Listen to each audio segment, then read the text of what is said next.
Friends, आज topic में basics of gardening से रिलेटेड टॉपिक शेयर कर रहा हूँ। How to make light potting mix. गमले के लिए हल्की मिट्टी कैसे तैयार करें। इसे हम घर में ही आसानी से उपलब्ध बहुत सारा सामान है उससे बना सकते हैं। 18 ऐसी चीज़ें मैं आपके साथ में शेयर कर रहा हूँ जिनका यूज़ कर सकते हैं आप पॉटिंग मिक्स को लाइट बनाने के लिए, हल्की मिट्टी तैयार करने के लिए। साथ में फ्रेंड्स, लास्ट मेरा जो टॉपिक था वो सॉइल कैसे प्रिपेयर करना है, सॉइल के ऊपर में था।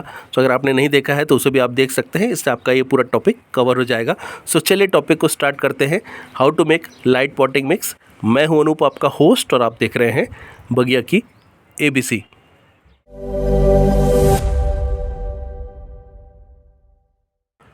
सो फ्रेंड्स, सॉइल कैसे प्रिपेयर करना है ऑलरेडी मैंने बता दिया है, तो आपको वो टॉपिक देखना रहेगा अगर आप सॉइल को प्रिपेयर करने के बारे में जानना चाहते हैं। कंप्लीट इन्फॉर्मेशन दिया है, सो लास्ट मेरा टॉपिक जरूर देखें।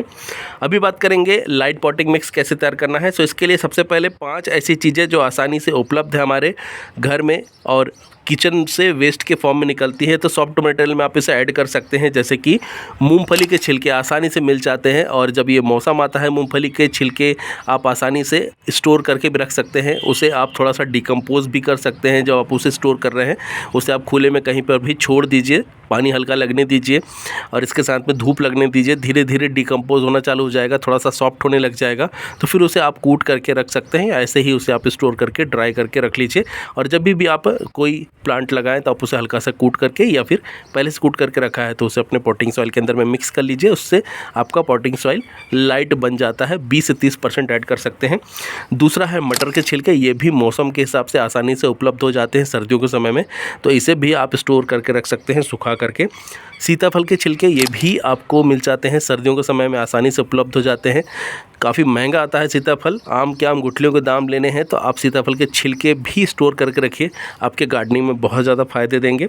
साथ में है नारियल का छिलका। हर घर में नारियल आता है, तीज त्योहारों में ज़्यादा से ज़्यादा यूज़ होता है। सो नारियल के छिलके को भी आप यूज़ कर सकते हैं पॉटिंग सॉइल को हल्का बनाने के लिए। आप चाहें तो उसके अंदर में से जो नारियल का डस्ट है उसको अलग कर सकते हैं। अगर नहीं करना है तो डायरेक्टली आप पूरा का पूरा छिलका भी यूज़ कर सकते हैं। दोनों ही फॉर्म में बेस्ट है, कोई नुकसान नहीं है। और आखिरी है सॉफ्ट मटेरियल में, आप घर पे अगर ड्राई फ्रूट्स खाते हैं तो पिस्ता आपके घर में यूज़ होता होगा, तो उसके जो छिलके निकलते हैं उसे भी आप यूज़ कर सकते हैं पॉटिंग सॉइल के अंदर में डालने के लिए। धीरे धीरे ये सभी चीज़ें डिकम्पोज होती हैं और लंबे समय तक आपके पॉट के गमले में पड़ी रहेंगी, तो प्लांट को न्यूट्रिशन भी धीरे धीरे मिलता रहेगा, पॉटिंग सॉइल भी आपकी हल्की बनी रहेगी। सॉफ्ट मटेरियल के बाद में अब बात करेंगे थोड़े से हार्ड मटेरियल के बारे में। तो 4 ऐसी चीज़ें हैं जिनको आप यूज़ कर सकते हैं। सबसे पहला है जो नारियल आता है, उसका जो शेल रहता है, जो ऊपर का खोल होता है, उसको आप खलबट्टे में कूट करके यूज़ कर सकते हैं। बहुत अच्छे से काम करेगा। अगर आप सॉइल को, दोमट मिट्टी को तैयार करने के लिए आप उसके अंदर में ईंट पत्थर के टुकड़े डालते हैं, तो उसकी जगह इसे आप ऐड कर सकते हैं। साथ में अखरोट, आप अखरोट अगर घर पे यूज़ करते हैं तो उसे आप ले सकते हैं। उसे थोड़ा सा स्टोर करके आपको रखना पड़ेगा, लेकिन जब भी आप सॉइल प्रिपेयर कर रहे हैं तो उसके अंदर में उसे आप डाल सकते हैं। उसे भी आप कूट लीजिए, छोटे छोटे टुकड़ों में कर लीजिए। धीरे धीरे डिकम्पोज होते हैं ये, तो समय लगता है इन्हें, तो आप इसे जो स्टोन वाला पार्ट है 10 से 20% उसकी जगह इसे ऐड कर सकते हैं। साथ में लकड़ियाँ, गार्डन में अगर हम कटाई छटाई करते हैं, प्रूनिंग करते हैं, तो बहुत सारी हमारे प्लांट से लकड़ियाँ निकलती हैं। इनको भी आप स्टोर करके रख सकते हैं, छोटे छोटे पीसेस में करके इनको आप उसमें ऐड कर सकते हैं। साथ में है प्लांट रूट्स। बहुत सारे प्लांट को रिपोर्ट करते समय रूट्स को कट किया जाता है जब बीच में से, तो रूट का पार्ट बहुत सारा निकलता है, जो कि कई बार कई प्लांट से मोटा मोटा निकलता है, तो उसे भी आप सुखा करके स्टोर करके रख सकते हैं, और उसको भी आप पॉटिंग मिक्स के अंदर में डाल सकते हैं। ये मिट्टी में आपके जो सॉइल है उसको हल्का बनाने में मदद करेगा। तीसरा है फ्रेंड्स, कार्बनिक पदार्थ भी हमारे घर से बहुत सारे निकलते हैं, और इसके साथ में कार्बनिक पदार्थ को अगर आप ऐड करते हैं पॉटिंग मिक्स को हल्का बनाने के लिए, तो आपके सॉइल के अंदर में प्लांट की खाद की मात्रा भी बढ़ेगी और प्लांट की ग्रोथ भी अच्छी रहेगी, और मिट्टी पोरस तो रहेगी सही। तो इसके लिए क्या है, सबसे पहला है ड्राई लीव्स। आपके प्लांट से जो सूखी पत्तियां निकलती हैं पीली होकर, इनको आप स्टोर करके रख सकते हैं। इनको क्रश करके डाल दीजिए, बहुत अच्छा काम करती हैं। अगर आप इसका लीफ मैन्योर तैयार करते हैं तो और भी अच्छा हो गया, आपके पास में खाद की खाद हो गई, साथ में मिट्टी को हल्का बनाने के लिए एक एडिशनल इसके अंदर में आप एलिमेंट ऐड कर सकते हैं। इसके बाद में है थोड़ा सा मार्केट में अगर आप सर्च करें तो कहीं आपको अगर लकड़ी का कारखाना दिख जाए तो वहाँ पे बुरादा निकलता है, वुड जो है डस्ट निकलता है, उसको आप ले सकते हैं। काफ़ी सस्ते दामों में मिल सकता है और अगर जान पहचान है तो फ्री में भी मिल सकता है, तो आप उसे ला सकते हैं। थोड़ा सा नमी बना करके उसे छोड़ दीजिए। जब उसका कलर थोड़ा सा ब्राउन से हट के ब्लैक जैसा होने लग जाए तब वो यूज़ करने के लिए तैयार है, तो आप उसे यूज़ कर सकते हैं। उसे आप खाद की तरह भी यूज़ कर सकते हैं। साथ में आखिरी है किचन वेस्ट। आपके घर के किचन से जो किचन वेस्ट निकलता है उसे सुखा सकते हैं। जैसे अभी देखिए वहाँ पे मैंने इस गमले के अंदर में तरबूज के छिलके डाल रखे हैं, तो 2 से 3 दिन हुए हैं, पूरे तरीके से अभी गर्म मौसम में पूरे ड्राई हो गए। तो इन्हें अच्छे से सुखा करके आप स्टोर करके रख सकते हैं और इसे आप जो पॉटिंग मिक्स है उसके अंदर में ऐड कर सकते हैं। तो इस तरीके से धीरे धीरे ये आगे जाके डिकम्पोज होता रहेगा और प्लांट को न्यूट्रिशन भी मिलता रहेगा। तो ये इस तरीके से कार्बनिक पदार्थ की मात्रा को बढ़ाएंगे और साथ में आपके प्लांट की जो नमी है उसको भी मेंटेन रखेंगे, हल्का भी बनाने में मदद करेंगे। लास्ट फ्रेंड्स 5 ऐसी चीज़ें जिन्हें मैंने अदर्स में रखा है। इसमें से पहला है राइस हस्क।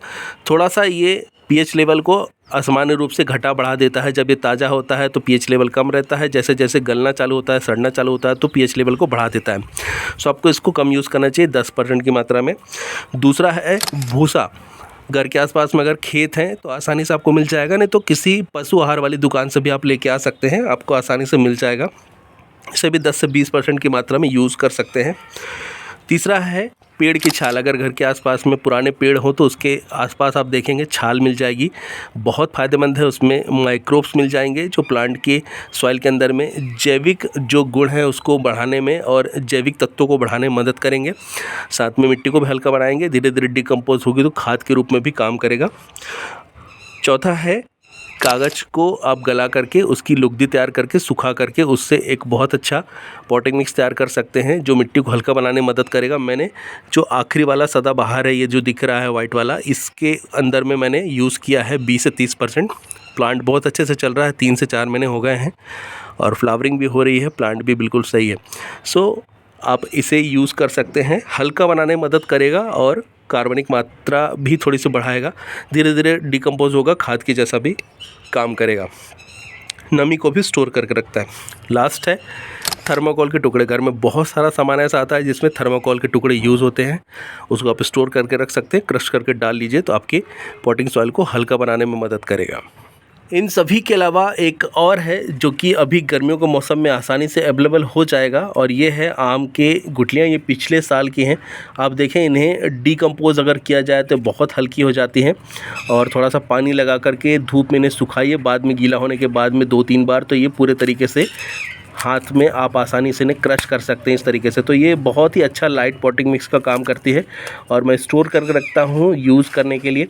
ये पिछले साल के हैं, सो इसको भी आप यूज़ कर सकते हैं। सो ये हुई 19 ऐसी चीज़ें जिनको आप यूज़ करके अपने पॉटिंग मिक्स को लाइट हल्का बना सकते हैं। सो आज का टॉपिक मैं यहीं पे इस इन्फॉर्मेशन के साथ में वाइंड अप कर रहा हूँ। ये इन्फॉर्मेशन आपको कैसे लगी मुझे कमेंट करके ज़रूर बताइएगा। पिछले किसी टॉपिक पे या इस टॉपिक पे कोई आपकी क्वेरी है तो आप मुझसे पूछ सकते हैं। नया कोई टॉपिक चाहते हैं तो ज़रूर बताइएगा। टिल देन के लिए friends, bye bye, thank you, happy gardening.